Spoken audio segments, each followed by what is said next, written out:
Patut diduga ada orang yang ingin memecah belah kami yang tadinya berdelapan dari 12 untuk kemudian sudah berhasil dipecah dua ya. Kemudian yang 6 ini mau dipecah lagi sehingga nanti mungkin tinggal 3 atau tinggal 1. Lah kalau saya mau dipecah apapun, kalau saya masih tetap berani kalau saya. Saudara, jika sebelumnya kubu Roy Suryo sangat yakin jika Jokowi berupaya agar kasus ijazah ini tidak sampai ke pengadilan, kini faktanya Jokowi justru mengaku jika forum pengadilan sangat ia nantikan untuk membuktikan keaslian ijazahnya. Kita bahas bersama dengan kuasa hukum Roy Suryo, Bung Ahmad Kozinudin, dan juga Sekjen Projo, Bung Freddy Damanik, yang keduanya sudah hadir di studio Kompas Petang. Selamat sore, Bung Kozin. Selamat sore. Sore, Bung Yasir. Bung Freddy. Saya ke Bung Kozin dulu nih. Boleh. Ya. Apa yang disampaikan Pak Jokowi ini seakan-akan menjawab keraguan tim Anda yang berkali-kali yakin bahwa Jokowi ternyata takut ke pengadilan. Respon Anda? Saya justru meyakini apa yang kami yakini itu makin menggumpal, karena apa yang disampaikan Saudara Joko Widodo itu mengandung kontradiksi. Setidaknya yang pertama, kontradiksi dengan visi politiknya bahwa dia butuh forum pengadilan, sehingga semestinya yang harus dia sampaikan adalah tidak ada maaf dan saya tunggu kalian di pengadilan. Kenapa demikian? Karena setelah dirinya memberikan maaf kepada 2 orang DHL dan ES, ternyata follow up tindakan hukumnya adalah restoratif justice, sehingga keduanya di SP3. Barang yang sudah SP3 itu tentu tidak akan mungkin sampai ke pengadilan. Artinya kalau dengan cara yang sama dia kemudian memberikan maaf, terjadi permaafan, lalu semua tersangka akhirnya di SP3, artinya itu kan bertentangan dengan visi untuk membawa ke forum pengadilan. Artinya sebenarnya Jokowi sedang berusaha untuk menghilangkan forum pengadilan itu dengan memberikan maaf jika nantinya ditindaklanjuti dengan restoratif justice dan penghentian. Yang kedua ada lagi, kontradiksinya adalah dengan pernyataan sejumlah relawannya.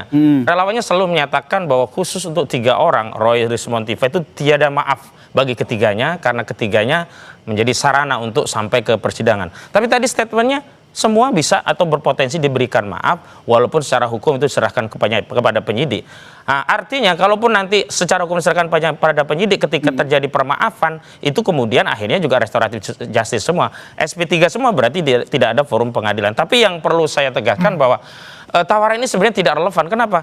Tawaran memberikan maaf itu jika sebelumnya ada yang minta maaf, dan orang yang minta maaf itu jika ada keinsafan, ada kesalahan. Klien kami tidak pernah memiliki kesalahan, bahkan merasa benar berjuang karena sedang mengungkap masalah bangsa, dan yang paling penting tidak pernah ada permintaan maaf dari klien kami kepada Saudara Joko Widodo. Oke, tanggapan dari Bung Freddy. Ya, saya rasa untuk konteks ini bahkan di dalam banyak hal selama beliau memimpin juga Pak Jokowi itu tidak pernah ada kata takut, tidak pernah ada kata gentar. Jadi dan statement beliau itu juga konsisten ya.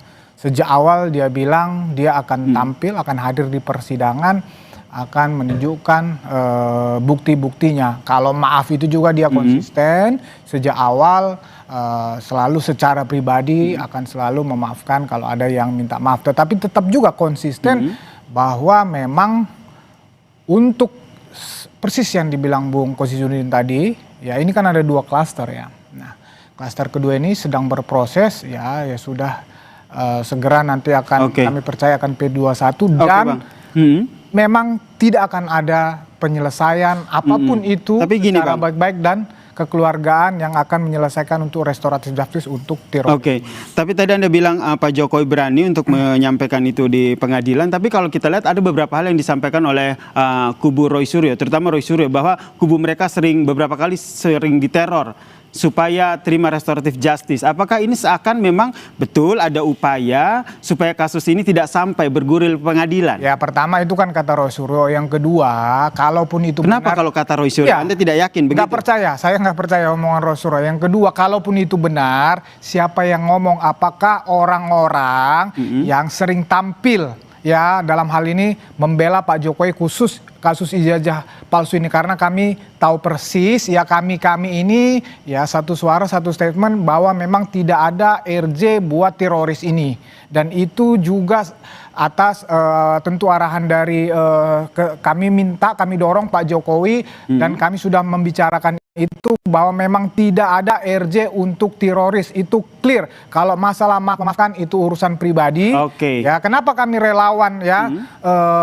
Persis ini kan proses hukum. Proses hukum itu ya, ini kan tujuan hukum itu ada 3. Ya, pertama keadilan. Ini proses hukum ini harus memberikan keadilan bagi Pak Jokowi yang kami anggap dia sebagai korban di sini. Yang kedua, asas kemanfaatan hukum. Ini kemanfaatan hukum publik. Ya, masyarakat harus bisa melihat ini proses transparansi ini sehingga ini menjadi pembelajaran bagi publik bahwa tidak setiap orang gampang-gampang menghujat, menghina, memfitnah itu. Berarti, yang ketiga yang terakhir ini, ini kepastian hukum.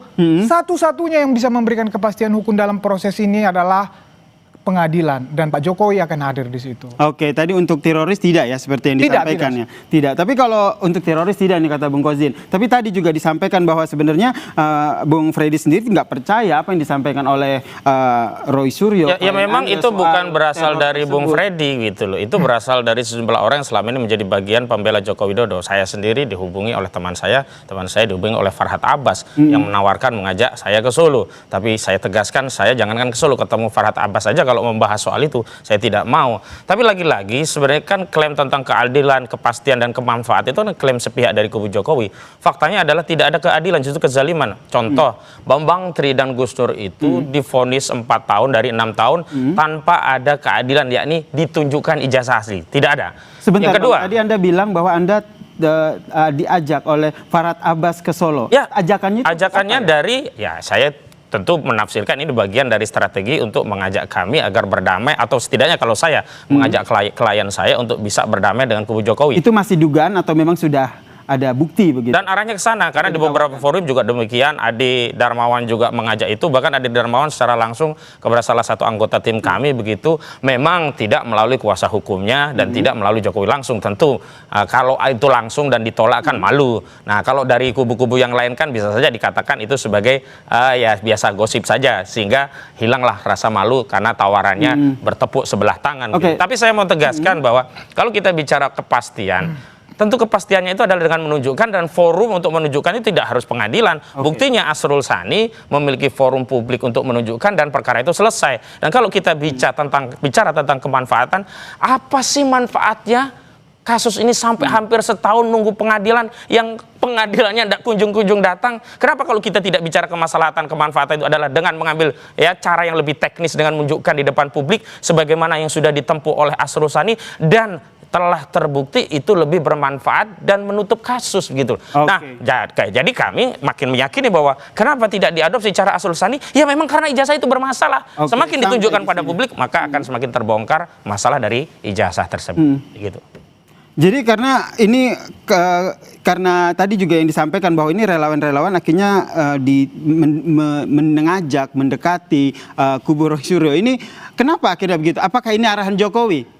Saya kemarin ketemu dengan Farhad, ada Kurniawan, tidak ada pembicaraan itu. Kalaupun ada itu, ini aja kita ngomong-ngomong. Udah, sebentar, karena kan saya tengahi dulu, karena apa yang disampaikan oleh Bang Kozin ini misalnya bertolak belakang begitu apa yang disampaikan oleh Freddy. Misalnya kan Farhad Abbas kan videonya tersebar itu di bandara, misalnya dengan siapa itu kemarin salah satu juga lah tersangka digoda-goda, ayo ke Solo seperti itu. Kemudian juga kan misalnya kita dalam obrolan, udahlah ikutin itu Bang Egy, ayo datang ke Solo, kan begitu itu.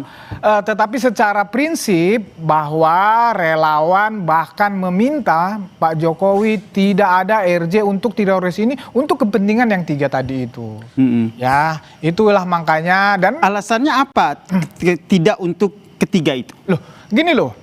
Misalnya kami atas nama relawan, contoh ini kemarin, ada relawan yang menunjukkan, saya itu bela Pak Jokowi sejak tahun 2014, itu tanpa pamrih, ini bukti transfer saya pribadi. Sehingga kalau Pak Jokowi dituduh, difitnah, saya merasa dirugikan. Oleh karena itulah kami membela Pak Jokowi di dalam kasus ijazah ini. Karena kami percaya 1.000 triliun lebih 100 bahwa ijazah Pak Jokowi itu asli gitu loh. Sehingga kami die hard membela Pak Jokowi bukan hanya dalam hal ini gitu loh. Banyak sekali presentasinya ini. Iya, di sisi supaya lain Bang melebihi Fauzi juga respon, bilang supaya begitu bahwa melebihi respon. ijazah Pak Jokowi ini Sebenarnya kan sederhana saja. palsu. Sebenarnya sederhana saja.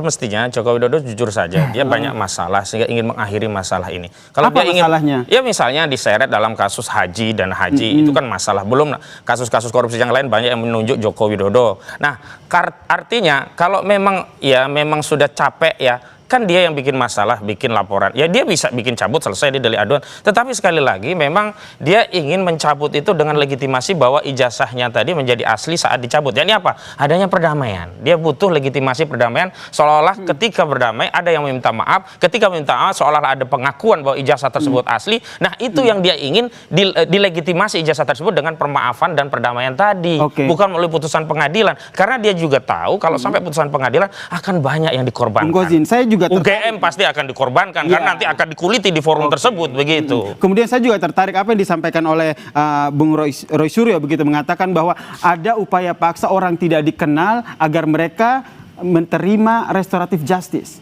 Iya banyak. Seperti apa itu? Karena begini ya. Seolah-olah kalau di restoratif justice itu mereka akan lepas dari ancaman pidana, ancaman penjara. Padahal memang tidak ada ancaman penjara. Pertama, RRK ya, Kurnia ya, yang Rizal Fadilah, Rustam Effendi dan Kurnia. Itu nggak ada risiko penjara. Kenapa? Dengan KUHP yang baru, ancaman pidana 160 KUHP 28 ayat 2 Undang-Undang itu sudah di bawah 5 tahun dengan konversi KUHP yang baru. Artinya apa? Mereka bisa tarung ke pengadilan sampai inkrah tanpa ada resiko di penjara. Kenapa? Karena tidak ada kewenangan penyidik untuk menahan. Nah, memang akhirnya mereka ingin memecah belah dengan apa? Seolah-olah yang RRK ini bisa dikeluarkan, ditinggalkan RRT Roy Rismontiva, dan mereka mau berkonsentrasi di situ. Dan saya tegaskan bahwa RRK dan RRT itu bersatu. Mereka tidak akan meninggalkan dengan cara misalkan seperti kemarin Egy Sujana, Damai Hari Lubis. Itu kan pengkhianat bagi kami. Berarti gitu. tim Anda tetap kekeh ya bahwa ada orang tidak dikenal, ada teror, ada ajakan untuk restoratif. Dan ada yang dikenal, bahkan ada yang dikenal. Meskipun dari Bang Freddy bilang bahwa itu bukan ulah dari teman-teman ya memang nggak mungkin lah. Ada yang di panggung depan, ada yang panggung belakang, itu biasa. Gimana Bang Freddy? Ya saya nggak tahu kalau memang kawan-kawan itu seperti itu. Tapi kemarin saya ketemu sama orang-orang itu, kita satu suara bahwa tidak ada restoratif justice, tidak ada perdamaian untuk teroris ini. Ini memang harus sampai ke pengadilan. Kalau memang sampai ke pengadilan, memang kalau Pak Jokowi sendiri kan ingin sampai ke pengadilan menjadi forum untuk membuktikan keaslian ijazahnya. Lalu kenapa pada saat pengadilan di persidangan Citizen Lawsuit di Solo kemarin Pak Jokowi tidak hadir? Loh, itu kan forum yang berbeda. Beliau di situ ya melalui CLS yang sebelumnya sudah meskipun 3 kali pemanggilan ini ya. Bukan, itu kan pihak beda. Kemudian tidak ada Pak Jokowi gitu di situ dipanggil sebagai saksi. Tidak ada seperti itu. Itu gugatan perdata. Ya, lawyernya memang bisa membuktikan melalui misalnya bawa barang bukti. Tetapi barang bukti itu sedang disita di pengadilan. Kan begitu. Artinya secara strategi hukum kalau memang lawyernya itu bisa aja itu kerugian buat dia. Tetapi memang barang-barang bukti itu ijazahnya dan lain-lain itu kan berada di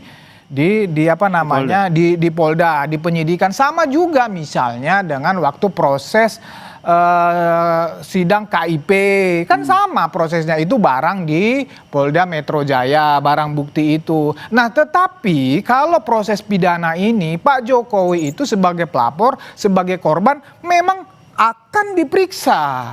Nah, seiringan nanti dia diperiksa, maka nanti jaksa yang sebagai pihak mewakili negara, mewakili Pak Jokowi akan membuktikan itu nanti di depan persidangan. Nanti Pak Jokowi akan ditanya, benar ini ijazah Anda, terus dan seterusnya. Nah, itulah forum yang tepat memang. Jadi pengadilan akan menjadi forum untuk Jokowi buka-bukaan soal ijazah. Sudah pasti nggak sih? Itu hipokrit saja. Karena begini, kalau forumnya itu pengadilan, tidak butuh forum pengadilan pidana. Justru forum pengadilan perdata di Surakarta itu memberi kewenangan keleluasaan bagi Joko Widodo untuk membuktikan ucapannya akan datang ke pengadilan membawa ijazah SD, SMP, SMA sampai S1 UGM kepada hakim untuk melegitimasi ijazahnya. Faktanya yang disita itu hanya SMA dengan S1. Setidaknya masih ada SD, SMP kalau memang dia komitmen mau menjadikan forum pengadilan untuk menunjukkan ijazahnya. Yang kedua, ini juga ada hipokrit bahwa itu delegitimasi oleh penyidik Polda Metro Jaya. Kenapa? Untuk kepentingan pembuktian, barang yang disita itu bisa dibawa ke majelis hakim. Kemarin saja untuk kepentingan gelar perkara khusus yang bukan persidangan itu bisa dibuka. Kenapa? Apa sulitnya meminjam barang bukti untuk dibuka, dikirimkan untuk proses persidangan menunjukkan bukti? Kami justru melihat jangan-jangan apa yang disita ini sebagai manuver untuk ditutupi agar tidak bisa ditampilkan di Solo. Sehingga dihentikan di Polda Metro Jaya dengan dalih itu barang bukti. Dan pada akhirnya yang ada di Polda Metro Jaya pun tidak akan sampai ke pengadilan. Kenapa? Perkara ini selesai di tengah jalan. Ini yang saya lihat gitu loh. Kenapa Bung Kozi ini tetap kekeh bahwa yakin betul bahwa perkara ini akan berhenti di tengah jalan? Padahal dari Bung Freddy sendiri bilang bahwa enggak, tidak. Jangan-jangan berharap kali. Nggak mungkin. Roy Suryo, Dr. Tifa dan Simple loh, ini kan perkara ijazah. Kalau orang itu punya ijazah asli itu tidak butuh pengadilan, tidak butuh lawyer. Ini tidak loh pertanyaan butuh saya. Forum. Sebenarnya forum itu tidak butuh diciptakan oleh hukum, bisa diciptakan oleh Jokowi sendiri dengan mengundang para media, dia jelaskan, dia kasih tahu satu-satu seperti Asrul-Sani. Nah, hari ini kenapa saya yakin bahwa tidak sampai ke pengadilan? Kenapa? Karena sampai ke pengadilan itu membuat Joko Widodo ya ketahuan masalah yang sejatinya yang sebelumnya sudah diketahui oleh klien kami, baru dibuktikan di pengadilan. Pertanyaan saya, tidak sampai ke pengadilan, terus penyelesaiannya mekanismenya apa?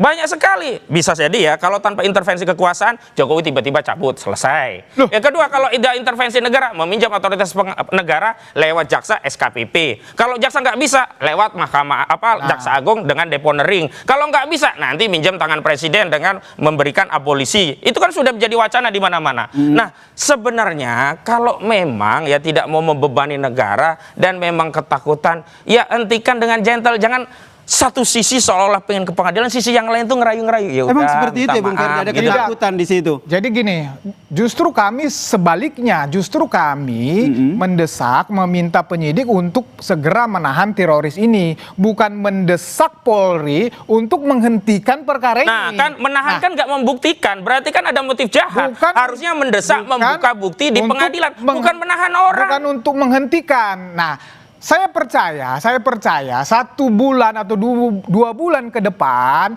ini statement-statement mereka ini akan berubah lagi ketika ini sudah masuk di persidangan. Nanti saya nggak tahu mereka ngomong apa lagi ketika ini sudah di persidangan, sudah dalam proses pembuktian, saya nggak tahu mereka mengambil narasi apa lagi untuk seolah-olah membenarkan lagi. Justru itu bagus sekali. Kenapa? Gitu Karena persoalan ini bukan hanya persoalan Roy Suryo, bukan Rismon, bukan Dr. Tifa, bukan Kurnia dan yang lain. Ini persoalan bangsa, persoalan seluruh rakyat. Justru dalam forum persidangan itulah rakyat bisa kita yakinkan apa yang dilihat klien kami itu sebagai ijazah palsu pada saat gelar perkara khusus akan dilegitimasi melalui pengadilan, bahwa barang yang selama ini sudah beredar di sosial media itu adalah sama dan itu dibuktikan melalui forum pengadilan. Itu menjadi legitimasi terhadap penelitian bahwa penelitian ini telah dilegitimasi oleh pengadilan melalui sebuah putusan. Nggak ada masalah, makanya nggak perlu lagi ada tawar-tawaran memaafkan dan seterusnya. Berarti sepakat bahwa pihak dari teroris ini nggak usah menawarkan lagi maaf-maafan gitu loh. Pihak dari teroris ini berarti sepakat bahwa ini harus dibawa pengadilan. Ya sejak awal kan memang demikian. Ya justru itu Bangka. Sejak awal demikian. Nah, cuman Jokowi selalu merayu-rayu dan terbukti dua yang terayu, Egy Sujana dan Damai Hari Lubis, begitu loh.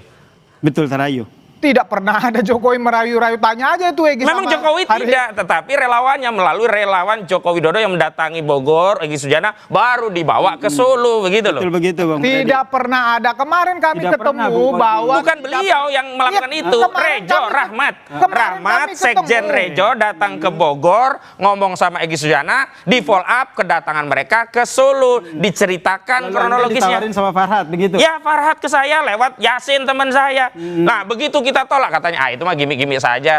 Iya, karena sudah ditolak. Coba kalau di follow up, jadi itu barang. Oke.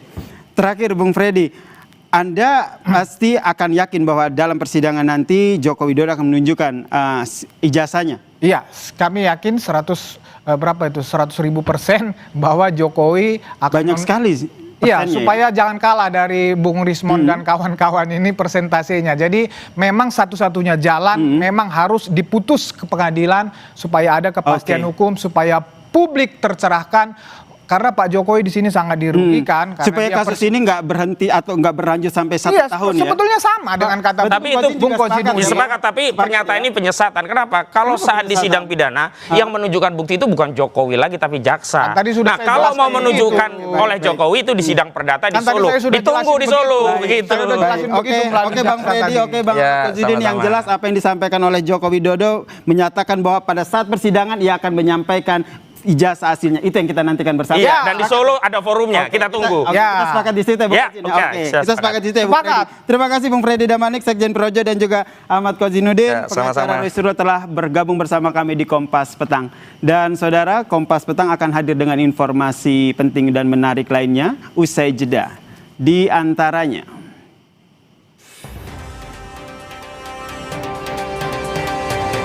Kapolda Daerah Istimewa Yogyakarta menonaktifkan Kombes Edi Setianto Erning Wibowo dari posisinya sebagai